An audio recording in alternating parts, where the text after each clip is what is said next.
A Smoking Ghost by W.G. Kelly. As there is a ghost in this story, according to all established rules it ought to commence with once upon a time. But as I am somewhat of an iconoclast, not even such a venerable figure of speech can escape annihilation at my hands. Let me be exact in chronology at least. I had been hastily summoned from Cornwall to the bedside of a wealthy old uncle from whom I had expectations, and as the telegram informed me that he could not survive his present attack of gout, I thought it might be as well for me to be in at the death. And so one foggy day in November 1860 found me travelling to Ashbourne, a little out-of-the-way place where the old gentleman lived. There were but few passengers on the train, and I had the comfort of a carriage all to myself. We stopped to load coal at some little way station, when a passenger was hurriedly ushered, or rather banged, into my compartment by the conductor. The stranger was a tall, thin, middle-aged man, with a face lean and withered like a shrivelled apple.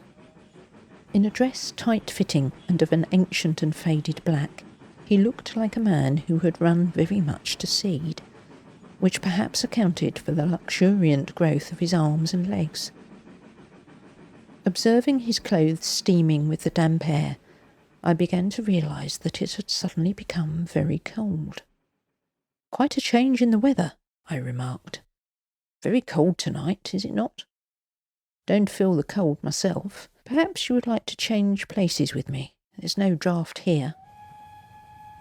I replied that I would be glad to do so if it did not inconvenience him, and accordingly we changed seats. Oh, it was cold and no mistake. I must have taken a chill, for I felt the cold creeping over me in a most unaccountable manner. Looking at my companion on the opposite seat, on whom the lamplight now shone full, I saw that his face was not so thin, nor his features so withered, as I had first supposed, and I must have made a mistake as to his age, as he was by no means as old as I had previously judged. Oh, how cold it was, to be sure! As I looked at him, I noticed that his aspect changed momentarily, that he was growing younger, that the wrinkles in his face were filling out and smoothing down, and that he was gradually becoming like someone I'd seen before. As his cheeks grew round and ruddy, and his hair changed from grey to brown before my very eyes, I became nervous and endeavoured to cry out, but could not. I was paralysed with the cold that seemed to make my limbs rigid and benumb my vitals, for I saw that the man sitting before me was no longer a stranger, no mere friend or acquaintance. He had become me. I held up my hands to try to shut out the sight, and as I did so, I saw that they were withered and thin and old. I pressed them to my brow to see if I were dreaming, and I found it shrivelled and seamed and puckered. And then I knew that this man, this fiend, had stolen my body and given me his. Maddened with the discovery, I rose to my feet, his feet, which tottered beneath me, and I struck wildly at the vision of myself on the other seat. But I found my arms as light as vapour, for they passed over his body, which went through them, giving me the impression of pain. It was a body of shade that had been given me for my own body of flesh and blood, which this wretch had stolen. By some sorcery or another, we had indeed changed places. "Sorcerer! Demon!" I cried out, only to hear myself speaking with his sharp, cracked voice. When I saw myself sitting opposite to me, coolly addressing me in my own voice, I could no longer credit my senses, if indeed I had any of them at all left of my own. "Dare you think you are speaking loud now?" he said. I answered by shouting for the conductor as loudly as I could. "Ah, you might call a good deal louder than that. Why, if the carriage were full of passengers, they could no more hear you than they could see you," he continued, chuckling, and screwing my features up into a hideously knowing grin, such as I could never have made them assume. "You see, my friend, yours is a body of air, of shadow, insensible, impalpable to all but myself, just as it was to all but you when I entered the carriage. You wish, perhaps, to know who I am? Well, 2 years ago tonight I was a passenger on this train. There was a collision with a stupid freight train, you see, and the result was that several passengers were injured. One of them was, well, it's no use mincing matters, one was killed on the spot. Quite so. Yes, it was I. I am what you would call a ghost, although we do not consider that just the correct term among ourselves. We have a better word for it. Now I've told you what I am, you will, doubtless, like to know what I want. Very good. You shall see." The ghost in my body then began to feel in my pockets, from which he drew out my meerschaum, which he filled from my pouch and lit with one of my matches. "Ah," he proceeded, puffing like a steam engine, "you smoke very good stuff. Natural leaf and Old Judge. Not a bad mixture, though I prefer a little Cavendish with it myself. Not at all a bad body, yours, either," he went on, eyeing the form in which he was sitting. "Not at all a bad body, and it fits me to a T, only a little short in the arms.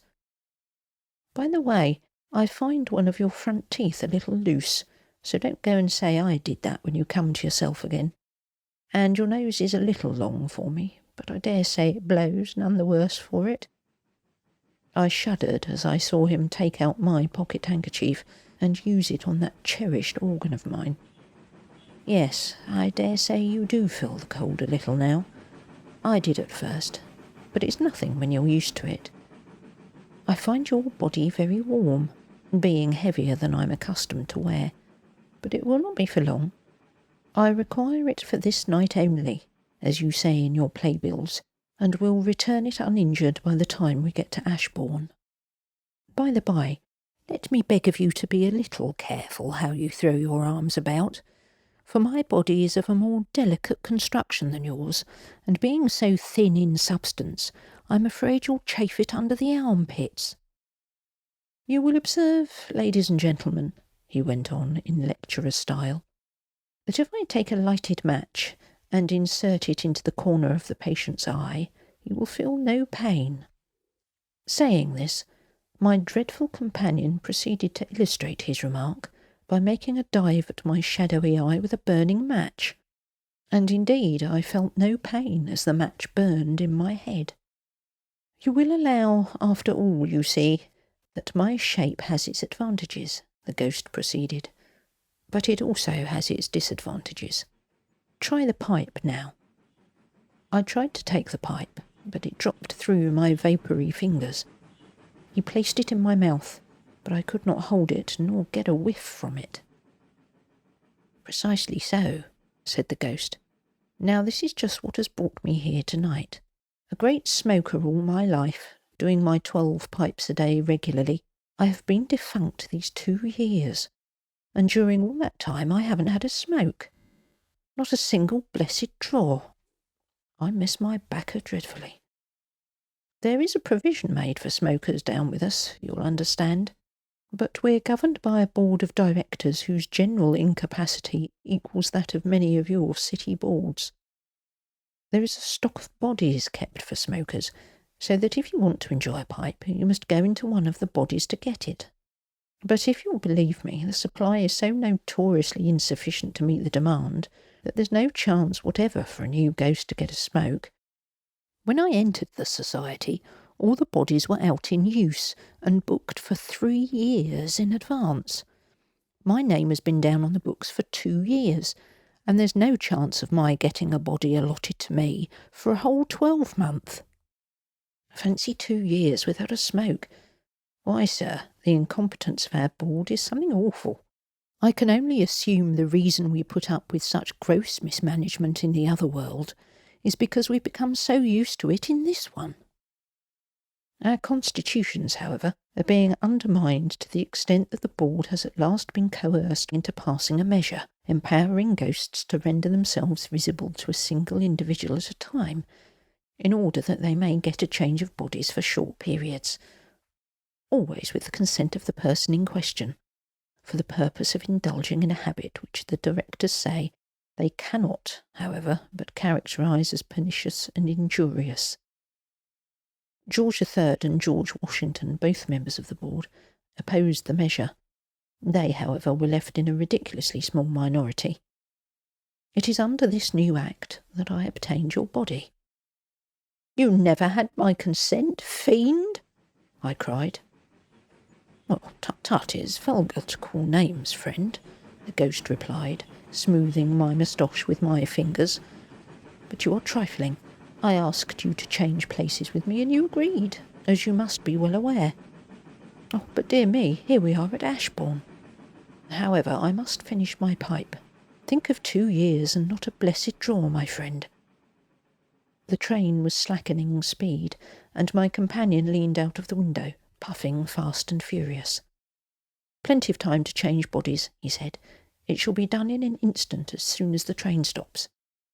And he continued blowing great clouds of smoke until we pulled up at the depot. He hurriedly knocked out the ashes of the tobacco as the conductor cried, "Change here, all change here, please." A sudden glow of warmth seemed to pass over me as I rubbed my eyes, and found to my great delight my own smooth hands against my own unwrinkled cheeks. I looked up for my companion. He was gone. I was alone in the carriage. I was greatly surprised as I stepped onto the platform at being asked for my card by a very officious person. Still more so at being summoned to the police court the following morning. The officious person stated that he was the secretary of the Anti-Tobacco Alliance and applied for a conviction against me under one of the bylaws of the company for smoking in a railway carriage contrary to their regulations. He deposed to having seen me, leaning out of the window, smoking a meerschaum pipe. The conductor testified that the carriage smelt very strongly of tobacco upon our arrival, and that I was the only passenger. A meerschaum pipe, answering the officious person's description, was found on my person. Case was clear, and I was fined £2. Nay, more. The case of smoking in a railway carriage has been placarded at all the stations along the line, where I am hung up as a caution to the public, in a black frame, with my name and address and the amount of penalty enforced at full length.